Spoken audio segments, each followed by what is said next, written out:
No one questioned the old human anymore. Every cycle, at the same silent hour, he walked through the coldest section of the station. His steps were slow, careful. The metal floor burned with frost beneath his boots, but he never complained. He carried a small metal tray with both hands. On it sat a single cup, steaming gently. Tea. The frozen ward was not a place for rituals. It was a graveyard of living statues. Beings too dangerous, too powerful, or too ancient to kill were locked here in crystal ice. Time barely touched them. Even the lights seemed afraid to shine too brightly. At the center of the ward stood the largest figure of all, a dragon nurse. Her body was tall and elegant, frozen mid-gesture, wings folded like carved stone. Scales of deep blue crystal reflected the cold light. One claw was open, as if reaching for someone who never came. Long ago, entire fleets had burned at the sound of her voice. Now she was silent. The old human stopped before her every day. He placed the cup of tea on the floor, directly beneath her frozen hand.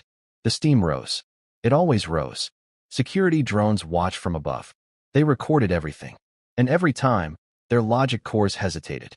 Because the man did not belong here. He wore no insignia, no rank. His uniform was old, patched, faded almost to gray. Official records listed him as a maintenance worker, a cleaner, nobody. And yet, the ward doors opened for him. No alarms sounded.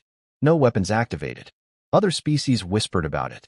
Humans are obsolete, the station's medical director once said. Their wars ended centuries ago. Their kind is weak now. The old man heard those words many times. He never reacted. Instead, he spoke softly to the frozen dragon. I'm late today, he said.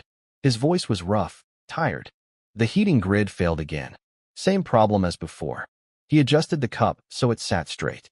I brought the strong kind. You always said it helped with the cold. Of course, she had never said anything. Not since the war. The ward temperature dropped another degree. Somewhere deep in the ice, a faint sound echoed. A crack. The old man froze, not in fear, but in attention. His eyes lifted slowly to her face. For a moment, nothing happened. Then the sound came again. A hairline fracture spread across the crystal near her chest. Thin, almost invisible. The security drones zoomed closer. Readings spiked and then vanished. The system could not explain it. The dragon nurse's heart had not beaten for 300 years. Yet the sensors flickered. The old man exhaled slowly. His shoulders sagged, as if carrying a weight no one else could see. Easy, he whispered. You're safe. No one will hurt you. The lights dimmed without command. Across the station, power conduits hummed louder, straining. Engineers looked up from their panels, confused. The frozen ward was isolated. It did not draw this much energy. The station commander received the alert seconds later. Unauthorized activity, frozen ward. He frowned. Again? Is it that human? Yes, an aide replied. The janitor. The commander clenched his jaw. Remove him. Now. But the order stalled. The system rejected it. No reason given. Back in the ward, frost began to melt. Drops of water slid down the dragon nurse's frozen scales, hitting the floor with soft, echoing taps. The old man reached into his coat and pulled out a small cloth. He wiped the water away gently, like a caregiver tending a patient. I told them not to rush this, he murmured. They never listen. The air grew warmer. Too warm. Warning lights flashed red for the first time in centuries. Stasis failure, level 1. The old man did not move. He stood straight now, no longer hunched. For a brief moment, he did not look like a cleaner at all. He looked like a soldier. He raised his hand, not in command, but in promise, and rested it against the ice. I'm here, he said quietly. Just like before. The dragon nurse's eye twitched beneath the crystal. And somewhere deep inside the station, something ancient began to wake. The lights went out. And in the sudden darkness, the cup of tea continued to steam. Emergency lights flooded the station in deep red pulses. For the first time in centuries, the frozen ward was not silent. Alarms echoed through the metal corridors, sharp and panicked. Technicians ran. Drones hovered without clear orders. Systems argued with themselves, locking and unlocking doors in endless loops. At the center of it all, the old human still stood in front of the dragon nurse. The ice had not fully broken. Not yet, but it was no longer stable. Cracks spread like veins across her chest and wings. Each breath of warm air made them grow. The man did not step back. Behind reinforced glass, a group of station officials watched in disbelief. "That thing is waking up," one of them hissed. "Why hasn't security removed the human?" The chief of security slammed a clawed fist against the console. "Because the system refuses. Every override fails." "That makes no sense," the medical director said. "He's a janitor." The word felt wrong now. Inside the ward, the dragon nurse's vitals appeared on screens that had been dark for generations. Slow, weak, but real. Her heart beat once. Then again. The old man closed his eyes. "So it's starting," he murmured. Took longer this time. A tremor ran through the floor. Frost shattered near the base of her statue, scattering crystal shards like glass snow. The station commander finally arrived, breath heavy, uniform immaculate despite the chaos. "Explain," he demanded. No one could, until a junior analyst spoke, voice shaking. "Commander, I found something." She projected a hologram. Old, corrupted, a human military archive, long sealed. The commander frowned. "Why would we still have human war records?" "We shouldn't," the analyst replied. "They were classified under a dead protocol. One that only activates if." "If what?" he snapped. "If a verified human veteran is present." Silence filled the room. The hologram sharpened, revealing a name. Not a rank, not a title, just a service mark burned into history. The old man's name. The commander felt cold. "That war," the medical director whispered. "That was a myth. The suppression era. Before the council unified." "No," the analyst said. "It was erased. On purpose." Inside the ward, the dragon nurse let out a low sound. Not a roar. A breath. Ice fell away from her jaw, clattering across the floor. Steam rose from her mouth, mixing with the cold air. The old man looked up at her face. There was no fear in his eyes. Only exhaustion. And something else. Guilt. "I told them you wouldn't stay frozen forever," he said softly. "They never listened to humans." Her eyelid trembled. A single slit of glowing blue opened. The station shook violently. Emergency shields snapped into place as a wave of pressure rolled outward. Consoles sparked. Drones dropped from the air like dead insects. In the observation chamber, several aliens stumbled back. "She's conscious," someone whispered. The dragon nurse's eye focused. On him. Her gaze locked onto the old human, and the pressure vanished instantly, like a storm choosing not to strike. She tried to move. Ice cracked loudly around her shoulders, but the stasis field pushed back, holding her in place. A deep, resonant voice echoed through the ward. Weak, but clear. "Why are you here?" The words vibrated through bone and metal alike. The old man smiled faintly. "Same reason as always," he replied. "Someone needed to watch." The station commander stared at the live feed, stunned. She recognizes him. The analyst swallowed. "Sir, the archive is still loading. There's more." The hologram shifted. Images appeared. Battlefields. Not human ones. Entire alien cities burning. Medical stations under fire. Evacuation ships packed beyond capacity. And humans. Not as leaders. Not as conquerors. But as shields. They stood at corridors holding lines so others could escape. They dragged wounded aliens to safety. They fought enemies no one else would face. The dragon nurse's voice echoed again, stronger now. "You should not have come back," she said. The old man nodded slowly. "I know." Her eyes narrowed. "They told me your kind vanished. That you grew small. Weak." He shrugged. "We got tired." "Not weak." Another crack split the ice. Her arm shifted slightly, claws flexing for the first time in centuries. The ward temperature spiked. "Commander!" the chief of security shouted. "If she breaks free." "She won't," the analyst interrupted quietly. They all turned. "She hasn't yet," the analyst continued. "And she could. The system shows she's limiting herself." As if to prove it, the dragon nurse exhaled carefully. The pressure eased. The alarm softened. She was choosing restraint. Her eyes never left the human. "Why do you bring the drink?" she asked. The old man glanced down at the cup of tea, still steaming despite everything. "Because you liked it," he said. "And because it reminded you that you were alive." For a long moment, nothing happened. Then a low, almost broken sound escaped her throat. A laugh. It shook dust from the ceiling. "You remember," she said. "After all this time." "I remember everything," he replied. The observation chamber erupted into frantic discussion. "This changes everything," the medical director said. "If the dragons wake." The council will panic, the commander finished. And the humans? The analyst asked softly. The commander looked at the archive again. At casualty numbers so high they barely made sense. They will be remembered, he said. In the ward, the dragon nurse's other eye opened. Her full attention settled on the old man now. Guardian, she said, voice carrying a weight no title could hold. You kept your watch. He did not correct her. Instead, he reached down and adjusted the cup of tea once more, steadying it as the station trembled. Rest for now, he told her. You're not ready yet. She studied him. Then, slowly, she closed her eyes again. The cracks stopped spreading. The temperature stabilized. Across the station, alarms fell silent one by one. The commander exhaled shakily. What? He asked. Have we been sitting all this time? The analyst answered without looking up. A promise, she said, and a species that never left.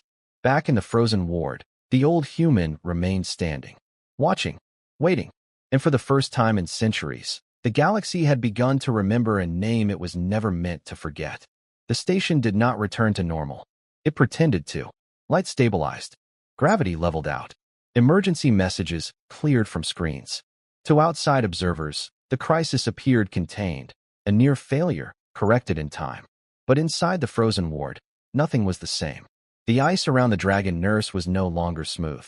It was scary, cracked, alive with faint lines of light that pulsed slowly, like veins under skin. The stasis field hummed constantly now, no longer silent, no longer confident. The old human felt at the moment he took a step back. She was awake. Not fully, not free, but be aware. And awareness, he knew, was the most dangerous state of all. He picked up the empty teacup and placed it carefully back on the tray. His hands were steady, but his breathing was slower now, measured. The kind of breathing learned under fire. Behind the reinforced glass, the station commander watched him closely. That posture, the commander said quietly. That's not a civilian. No, sir, the analyst replied. It never was. New data streamed across her console. Not from the station. From somewhere deeper. Older. Something just unlocked, she continued. A memory vault. Dragon origin code. The commander's eyes narrowed. Because she's waking?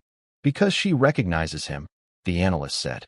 Inside the ward, the dragon nurse's eyes opened again. Both of them. The light within them was dimmer than legends claimed, but it was unmistakable. Ancient. Focused. Intelligent beyond measure. Her gaze did not move. It stayed fixed on the human. You smell different, she said slowly. Older. Slower. He smiled faintly. That happens when you don't freeze yourself in a block of ice. A faint ripple of amusement passed through her. The stasis field spiked, then settled. They told us humans were gone, she said. That your worlds turned inward. That you forgot the stars. We did, he replied. Just not all of us. She shifted again. This time, the ice did not resist as strongly. A long fracture split across her wing, shedding shards that shattered on the floor. Security teams flinched behind the glass. She's testing the limits, the chief of security warned. No, the analyst whispered. She's remembering them. The dragon nurse tilted her head slightly, studying the human as if he were a puzzle left unfinished. You never asked to be released, she said. Others came. Kings. Councils. They begged. I wasn't here for that, he answered. I was here to make sure you weren't alone. Her breath caught. For the first time since her awakening, her voice softened. You stayed, she said. After the screams ended, the ward seemed to dim around them, as if the station itself were listening. The old man nodded once. I promised, he said. Memory flooded her. Not gently, not slowly. The vault opened fully. Across the station, screens flickered to life without command. Images projected into the air, ghosts of the past forced into the present. A battlefield under a shattered moon. Dragons falling from the sky, wounded, burning. Medical structures collapsing under bombardment. And humans, everywhere. Bleeding, dying, standing their ground anyway. The dragon nurse's voice trembled as she spoke over the images. We were losing, she said. All of us. Even the strong. The human said nothing. We called for aid, she continued. The council debated. Calculated losses. Measured worth. Her claws curled slowly. Only your kind answered. In the observation chamber, the commander felt something heavy settle in his chest. These were not myths. These were records. They sent us, the dragon nurse said, to hold the line while others escaped. They told us we would not survive. The human finally looked away. They told us the same thing, he said. The images changed. A narrow corridor filled with smoke. Humans formed a living wall while alien civilians fled behind them. A young human soldier, barely more than a child, dragging a wounded dragon medic to safety. The dragon nurse's breath hitched. That one, she said. He shielded me. The old man swallowed. He didn't make it, he said quietly. The image froze. The station was silent. Even the machines seemed to pause. The dragon nurse closed her eyes. When the war ended, she said, we froze ourselves. To prevent another one. To become reminders. Warnings. She opened her eyes again, burning brighter now. But they erased you. The human nodded. They needed heroes that wouldn't argue, he said. Statues don't speak. A tremor shook the ward. Not from her power, but from something else. A signal. Long range. The analyst's console screamed warnings. Commander, she said sharply. We're getting external pings. Unknown origin. Multiple vectors. The commander turned pale. Someone felt this. Yes, she replied. Someone ancient. The dragon nurse lifted her head. I know that signal, she said. I felt it before the first world burned. The human's expression hardened. They're early, he muttered. Her eyes snapped back to him. You knew this would happen. He did not deny it. I hoped it wouldn't, he said. But hope has never been a plan. Behind the glass, the chief of security whispered, what is coming? The dragon nurse answered without looking away from the human. The ones who taught us fear, she said. The reason we froze ourselves instead of ruling. The station lights flickered again. Far beyond the outpost, something massive shifted in the dark between stars. The dragon nurse tested the stasis field once more. This time it bent. Not broke. Bent. The human stepped forward instinctively, placing himself closer to her, not farther. You're not ready, he said firmly. She studied him for a long moment. Then she nodded. Neither is the galaxy, she replied. The images faded. The ward returned to its cold, tense quiet. But the silence no longer felt empty. It felt like the breath before impact. The old human picked up his tray. He paused, then placed a fresh cup of tea beneath her hand. Rest, he said. Just a little longer. Her eyes followed him as he turned to leave. Guardian, she said softly. When they come, will your kind answer again? He stopped at the door. Did not turn around. We never stopped, he said. The ward doors closed behind him. Across the stars, the signal grew stronger. And the ice, at last, began to melt on its own. The galaxy noticed the silence first. Trade routes that normally buzzed with constant chatter went quiet for a fraction of a cycle. Deep space relays hesitated before passing messages. Ancient sensor arrays, older than most civilizations, shifted their focus without command. Something had changed. At the frozen medical outpost, the station commander stood alone in the observation chamber, staring at the ward through reinforced glass. He had sent everyone else away, not out of authority, but instinct. The kind that said history was moving again. Inside the frozen ward, the dragon nurse remained half-bound by ice and stasis, her massive form no longer a statue, but not yet free. The human stood several steps away now, leaning lightly on his tray as if it were a cane. Neither of them spoke. The silence between them was heavy, shared, and deliberate. You should leave, the dragon nurse said at last. Her voice was calm, but the words carried warning. The human shook his head slowly. Not yet. You are not what you once were, she said. Your body is failing. I can hear it. He smiled without humor. It's been failing for years. She watched him closely, ancient eyes tracing every line of wear in his posture. Why stay, she asked. The signal has gone out. When they answer, this place will burn. He looked up at her then. When that happens, he said, someone needs to explain things. Outside the station, the first reply arrived. Not a message, a presence. Long-range sensors screamed as a distortion appeared at the edge of detectable space. No ship signature, no known drive pattern, just a wound in reality, slowly widening. The analyst ran into the observation chamber, breathless. Commander, she said, we've confirmed it. Multiple old human channels just activated. The commander's eyes widened. Old how? Pre-council, she replied. Pre-alliance. Some of them were believed destroyed. The human channels did not broadcast loudly. They whispered, and the whispers spread. On distant colony worlds, farmers looked up as their skies flickered. Old satellites, scrap, forgotten, powered on for the first time in centuries. Deep beneath planetary crusts, sealed bunkers unlocked themselves. Humans emerged quietly. Not with cheers. Not with banners. With lists. Inside the frozen ward, the dragon nurse felt it. "They are moving," she said. "Yes," the human replied. "They always do, once the waiting ends." Her claw flexed again. This time, the stasis field groaned audibly. "You never ruled," she said. "You never demanded tribute. Why does the galaxy fear you now?" The human considered the question. "Because they forgot what quiet looks like before violence," he said. The distortion in space widened. A shape began to form. Not elegant. Not beautiful. Functional. Ancient. The dragon nurse's eyes narrowed. "They are here," she said. "No." The human corrected gently. "They're watching." The commander's console exploded with incoming data. Emergency summits were being called across dozens of systems. Panic spread faster than information. "Why now?" the commander whispered. "Why awaken the dragons? Why reveal humans?"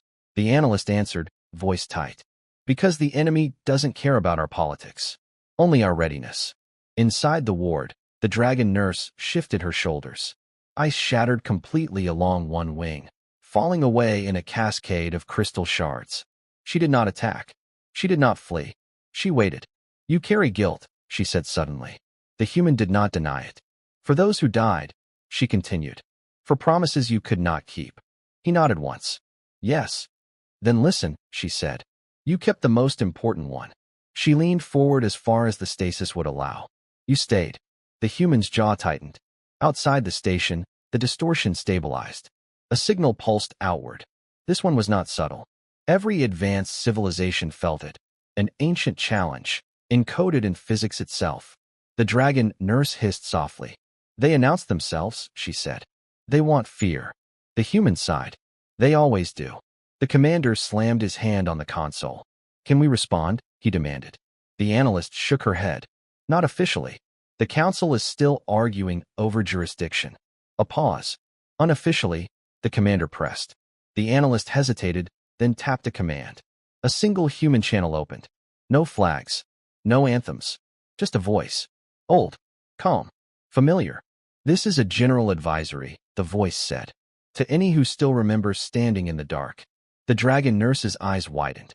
"That voice," she said softly, "is not yours." "No," the human replied. "It's his." The voice continued. "We are awake. We see the signal. We are responding. If you are listening and afraid, good. Fear keeps you alive." The channel closed. Across the galaxy, beings stared at their screens in stunned silence. That was not a declaration of war. It was a reminder. Inside the frozen ward, the dragon nurse inhaled deeply. Ice around her chest shattered outward as her lungs fully expanded for the first time in centuries. The stasis field flared dangerously. Alarms began to scream again. The human stepped forward immediately.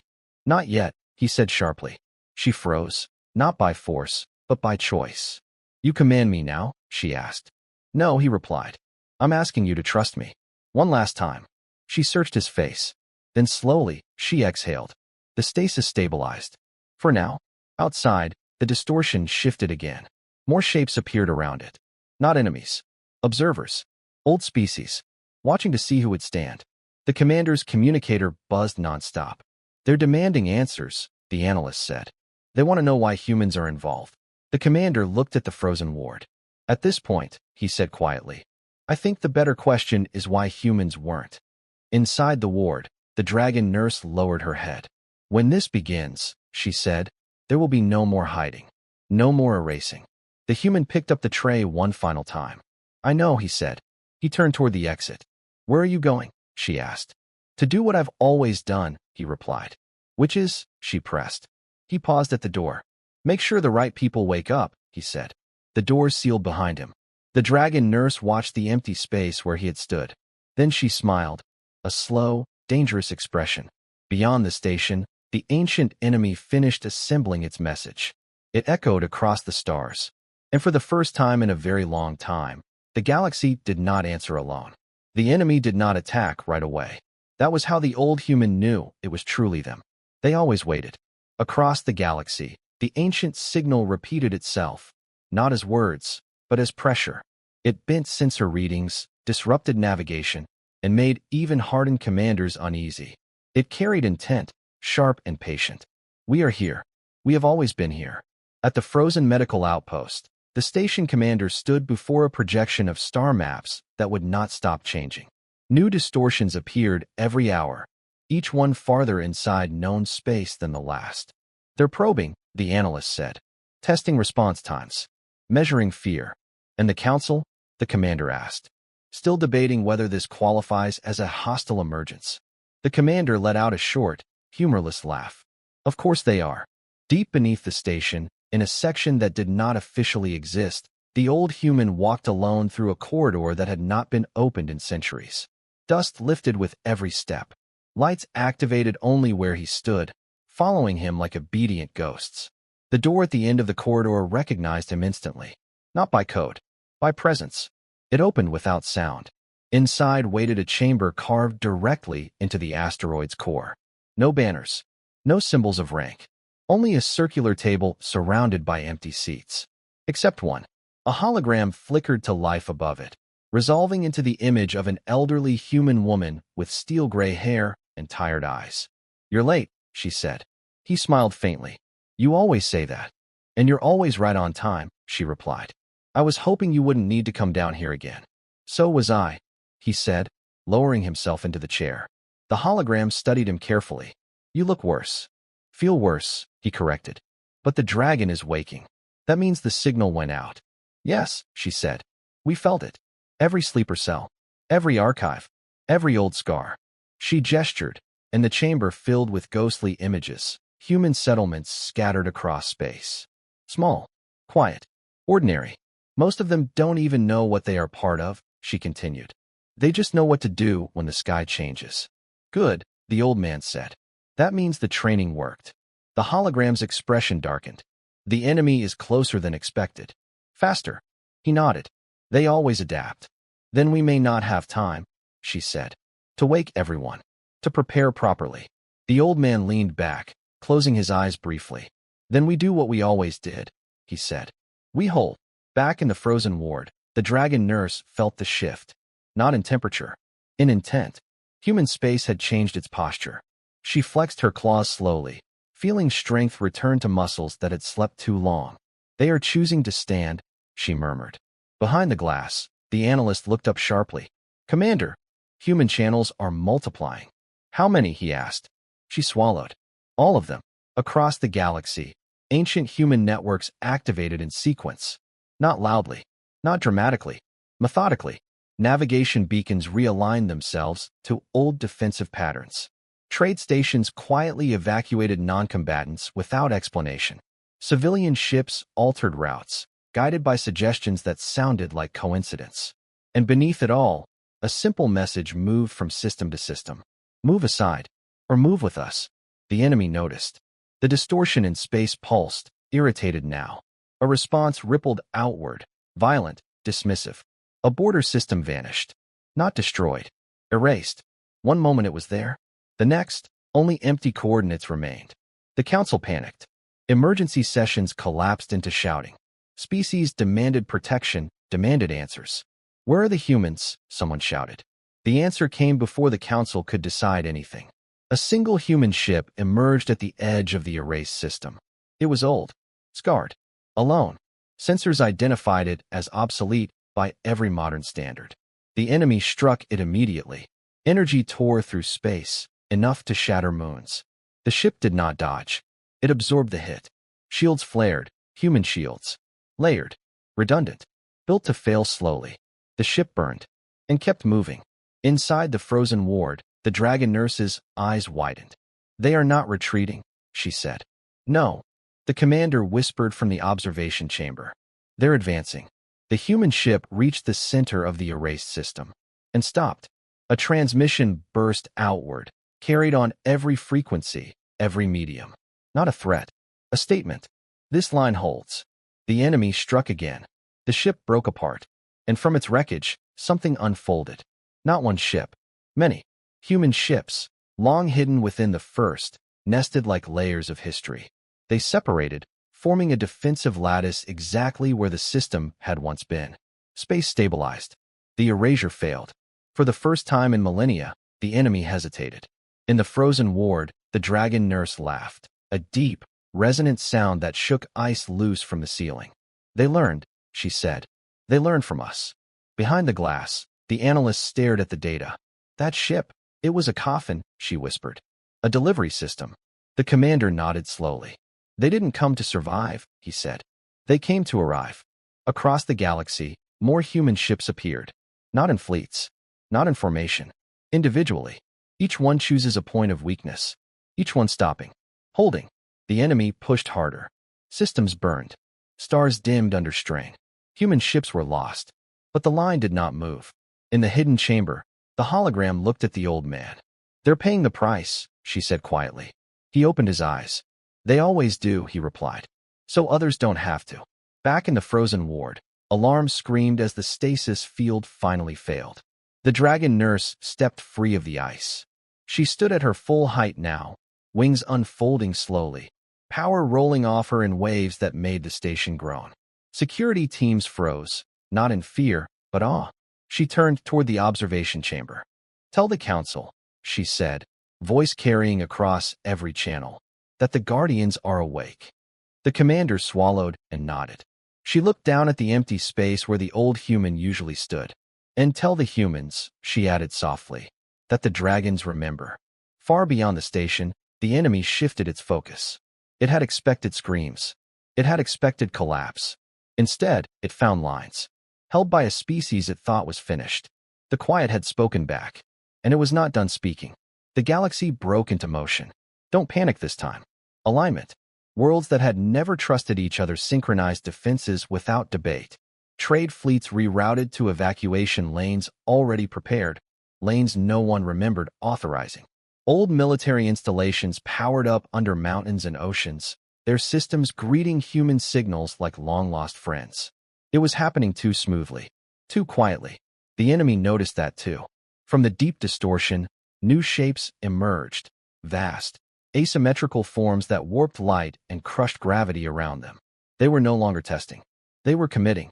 At the frozen medical outpost, now anything but frozen, the dragon nurse stood fully awake beneath the shattered remains of her stasis chamber.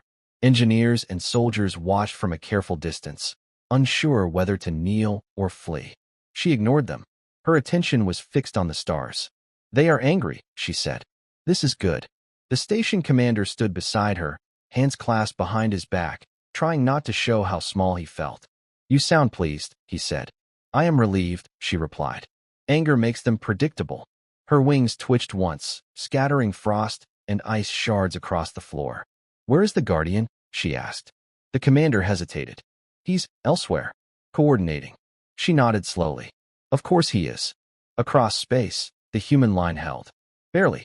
Human ships burned at every point of contact. They were not the strongest vessels. They were not the largest. But they were stubborn. Every ship was a wall, and every wall was built to fall only after buying time. The enemy pushed harder, adapting its weapons, shifting tactics faster than most species could track. Entire human squadrons vanished in blinding flashes of energy. And still, more ships arrived.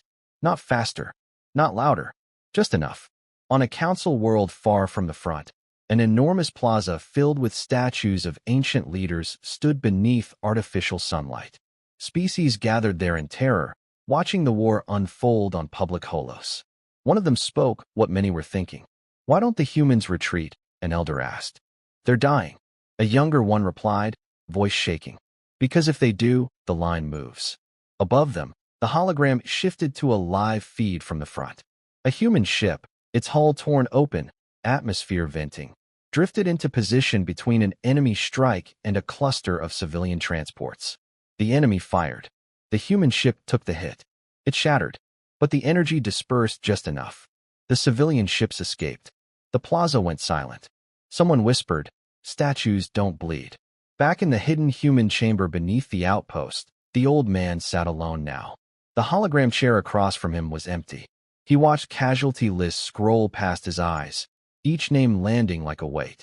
You're running out of time, a voice said from behind him. He turned. The dragon nurse filled the chamber, her massive form barely contained by the space. Ancient symbols along the walls flared faintly in recognition of her presence. I told you not to leave the ward, he said. She ignored the comment. You are burning your people, she said bluntly. Holding lines they cannot hold forever. He met her gaze evenly. They don't need to hold forever, he said. Just long enough. For what? She demanded. He stood slowly, joints protesting. For the galaxy to remember what defense looks like. She studied him for a long moment. You always speak in fragments, she said. Humans and their half-truths. He smiled tiredly. Full truths scare people. The dragon nurse stepped closer. You are not planning victory, she said. You are planning survival. Yes, he replied. For everyone else. Outside, the enemy broke through a secondary line. 3 systems fell in rapid succession. The council panicked again. Emergency calls flooded every channel. We need decisive action. Why aren't the humans counterattacking? Where is their fleet? The answer came quietly. From deep human space. A region long considered empty. The stars went dark. Not extinguished, masked. The enemy paused. Something was wrong. Inside that darkness, human ships gathered. Not damaged ones. Not relics. Fresh. Silent. Built not for holding lines, but for ending them. In the hidden chamber, the dragon nurse felt it. You hid this from us, she said slowly. The old man nodded. We learned, he said. The first time, we showed our strength. The enemy adapted. So you became invisible, she said. Yes. She looked at him sharply. Even from your allies. Especially from them, he replied. Her claws curled. You trusted no one. We trusted time, he corrected. And sacrifice. The darkness moved. Human strike fleets emerged, not as a wave, but as precision instruments. They slipped through enemy formations, bypassing strength, targeting anchors, disrupting the very distortions that held enemy space together. The enemy reeled. It tried to respond, and found its weapons misaligned. Its attacks fell into empty space. Human ships did not shout victory. They did not broadcast threats. They simply worked. One by one, enemy nodes collapsed. The line stopped bending. Then it began to push back. On the council world, the plaza erupted into noise as observers realized what they were seeing. The humans aren't just holding, someone shouted. They're dismantling them. A voice answered quietly from a nearby screen. No, it said. They're ending it. The dragon nurse closed her eyes, feeling ancient fears stir and then fade. You became something else, she said to the old man. Not warriors. Not guardians. What then? He asked. She opened her eyes. Caretakers, she said. The enemy lashed out in desperation, unleashing a final, massive surge of energy toward the outpost itself. Alarm screamed. The station shook violently. The dragon nurse turned without hesitation. She spread her wings fully for the first time in centuries. Now, she said. The old man tapped a control on his wrist. Now, he agreed. Human defenses around the outpost activated. Layers upon layers that had never been listed on any station schematic. The dragon nurse inhaled deeply and breathed. Not fire. Balance. The enemy's surge unraveled mid-flight, its energy dispersing harmlessly into space. For the first time, the enemy felt something unfamiliar. Resistance that did not break. Across the galaxy, statues stood unchanged. But now, everyone understands the truth. They were not monuments to power. They were warnings. And the species they depicted was done being forgotten. The galaxy did not celebrate. Not yet. Victory was forming, yes, but it was quiet, unfinished, and fragile. The enemy was retreating in pieces, collapsing inward as its anchors failed. Entire regions of space stabilized again, as if reality itself were exhaling after a long-held breath. But everyone knew something was wrong. The enemy was not fleeing. It was withdrawing with purpose. At the frozen medical outpost, now transformed into a command nexus without ever being declared one, the dragon nurse stood at a wide viewport overlooking the stars. Her wings were folded, her posture still, but her eyes tracked movements far beyond the reach of the station's sensors. They are gathering themselves, she said. Wounded predators are the most dangerous. The station commander nodded grimly. Our analysts agree. They're pulling back toward a single point. A core, she replied. A heart. Behind them, The old human sat in a chair that had not been designed for comfort. He looked smaller now, thinner. The strain of coordination, of watching lives wink out across 1,000 fronts, was etched deeply into his face. "They're going where they always go," he said quietly. "Where they think we won't follow." The dragon nurse turned to him. "You will." He did not answer right away. Instead, he looked down at his hands. They trembled slightly. "Yes," he said at last. But not like before. Across the galaxy, something unprecedented began to happen. Statues changed. On dozens of worlds, monuments that had stood untouched for centuries began to react. Not through technology, but through memory. A stone figure of a human soldier, shielding alien children, cracked down the center. Light spilled from within. Not energy. Data. On another world, a statue depicting a dragon coiled protectively around a medical station began to glow softly, projecting ancient star maps into the sky. People gathered in fear and awe. "What's happening?" they asked. The answer spread from world to world. The statues were not just memorials. They were keys. Long ago, when humans and a few others realized the galaxy would forget them, they planned for it. They embedded knowledge into art, into stories carved in stone, into symbols no one thought to question. Now, as the enemy retreated, the keys activated. Defense grids hidden beneath cities came online. Ancient supply caches unlocked themselves. Entire fleets, mothballed, buried, disguised as debris, received final activation commands. The galaxy was not just being defended. It was being rearmed by its own past. In the hidden chamber beneath the outpost, the dragon nurse watched streams of data pour in from worlds that had never spoken to each other before. "You prepared them," she said slowly, "even knowing they would forget you." The old man closed his eyes. "We prepared them because they would forget us," he said. "That's the difference." She studied him. "And you were willing to be erased." "Yes." "Even now?" she pressed. He opened his eyes and met her gaze. "Especially now." Far beyond known space, the enemy reached its core region and stopped. It turned. The final signal it sent was not subtle. It was furious. Stars along its path dimmed as if recoiling. Gravity warped violently. The signal slammed into every mind capable of receiving it. "You hide behind ghosts. You borrow strength you do not deserve. Come and be erased properly." In the council world, panic surged again, but this time, it did not turn into chaos. A senior counselor stood before the assembly, trembling but resolute. "We cannot ask humans to do this alone," she said. "Not again." A murmur spread. "They never asked us before," another replied. "No," she agreed. "But we can choose to stand now." Across the chamber, representatives of species long divided rose one by one. Not with speeches, with acknowledgments, commitments. Ships launched. Allies moved. Late, but moving. At the outpost, the dragon nurse felt the shift and smiled faintly. "They are coming," she said. "This time with you." The old man shook his head.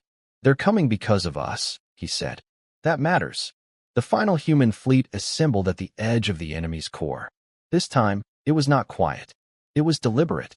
The ships formed a wide arc, leaving space at the center. A path.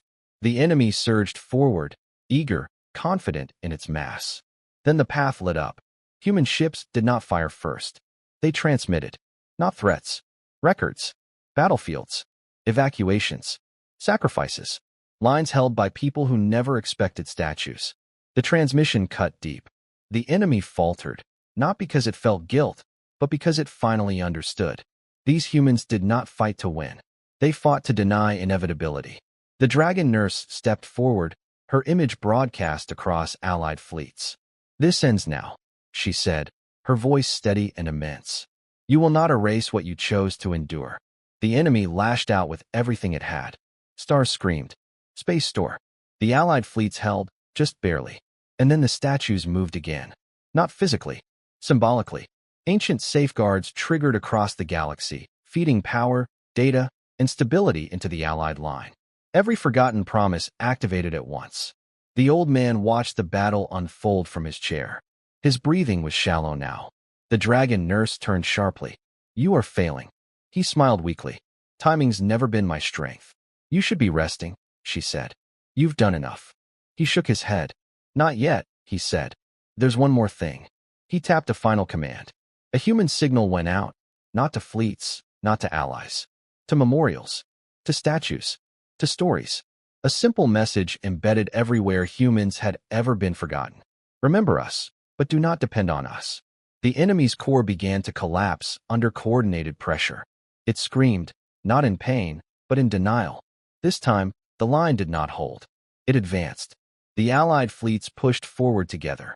The enemy folded inward, consuming itself as its distortions unraveled. And then, silence. Real silence. The battle was over. Across the galaxy, beings stood stunned, watching the stars return to normal. On the council world, someone whispered, "What now?" At the outpost, the dragon nurse knelt beside the old man. His eyes were closed. For a terrible moment, she thought. Then he inhaled weakly. Still alive. Barely. She bowed her head. "You will not be forgotten again," she said softly. "I swear it." He smiled, eyes still closed. "You don't get to decide that," he murmured. "That's up to them." Outside the viewport, statues across the galaxy stood as they always had. But now everyone knows. They were not relics of a dead age. They were witnesses. And they were watching. The galaxy took a long time to speak again. Not hours. Not days. Years. The war did not end with celebration or conquest. It ended with silence. Deep, careful silence. Like a civilization afraid to breathe too loudly after surviving a storm meant to wipe it away. Trade resumed slowly. Borders were redrawn without arguments. Old rivalries faded, not because they were forgiven, but because they felt small now. And everywhere, statues stood. At the frozen medical outpost, reconstruction crews worked with unusual care. No one rushed. No one argued over authority.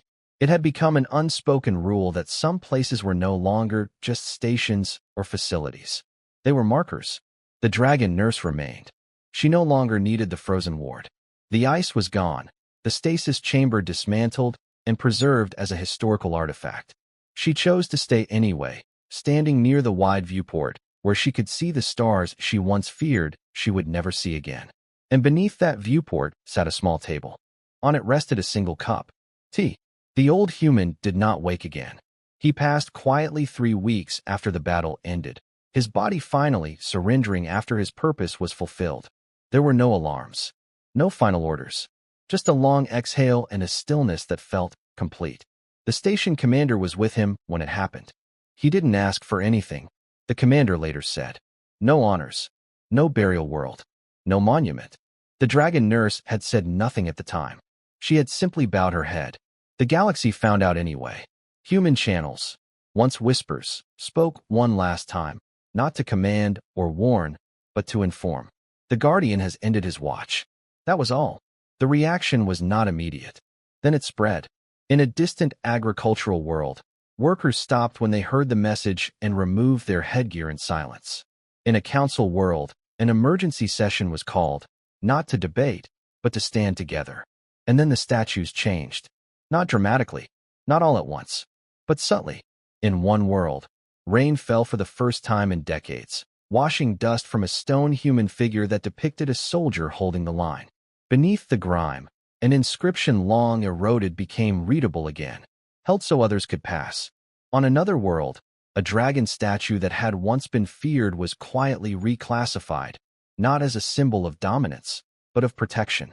Children began asking questions. Why is the human not holding a weapon? Why is the dragon kneeling? Why are they together? Teachers answered carefully. Because once, when the galaxy froze in fear, they chose to stay awake. At the outpost, the dragon nurse finally moved the cup of tea herself. She poured it slowly, the way he had always done. Careful, respectful, as if time itself were fragile. She placed it on the table and sat across from the empty chair. "You would have liked this," she said softly, gazing at the stars. "They are arguing less." Of course, there was no answer. But she continued anyway. "They still forget things," she added. "They always will. But they remembered long enough." Memory rippled outward. Human worlds, small, quiet, deliberately unremarkable, received visitors for the first time in centuries. Not conquerors, not officials, pilgrims. They came to see how humans lived now. They were disappointed. There were no grand fleets on display, no towering monuments, no proclamations of victory, just ordinary people, farming, teaching, fixing machines, sharing food, and sometimes offering tea. In the council world, a final vote was held. Not for war, for recognition. The record of the suppression era was restored. Not rewritten, not glorified, but complete. Human losses were listed plainly. So were dragon sacrifices. So were the names of worlds that no longer existed. At the end of the record, a single line was added. Defense is not dominance. It is a remembrance. Back at the outpost, the station commander prepared to leave. His reassignment orders had arrived weeks ago, but he delayed them. Are you staying? He asked the dragon nurse. For a while, she replied. Someone should. He hesitated. You could rule now. Many would follow you. She smiled faintly. That is why I will not. As his transport departed, the dragon nurse remained by the viewport. She lifted the cup of tea and let the steam rise. Far away, in a small colony world, a statue was unveiled quietly. No crowds, no speeches, just a human figure seated at a table, hands wrapped around a cup. Opposite him, an empty chair. The inscription read, "He stayed." Years passed. The enemy did not return. Not because it was destroyed completely, but because it learned something it could not accept. The galaxy was no longer predictable. Lines could form anywhere, and some species did not need to be remembered loudly to be dangerous. At the frozen medical outpost, now officially renamed the Watch, visitors sometimes noticed something strange. No matter how cold the station was, no matter how thin the power reserves became, the cup of tea near the viewport was always warm. Engineers could not explain it. Historians did not try. The dragon nurse knew better. One quiet cycle, long after the scars of war had faded, she spoke into the stillness. You were right, she said. Statues do not bleed. She looked at the cup. But they remember. She raised it slightly, a gesture learned from a tired human long ago. To humanity, she said. The ones who carried the galaxy when it could not stand. Beyond the viewport, stars burned steadily. And across countless worlds, statues stood unchanged. Not as symbols of power, but as proof that when the universe froze, someone served tea and stayed.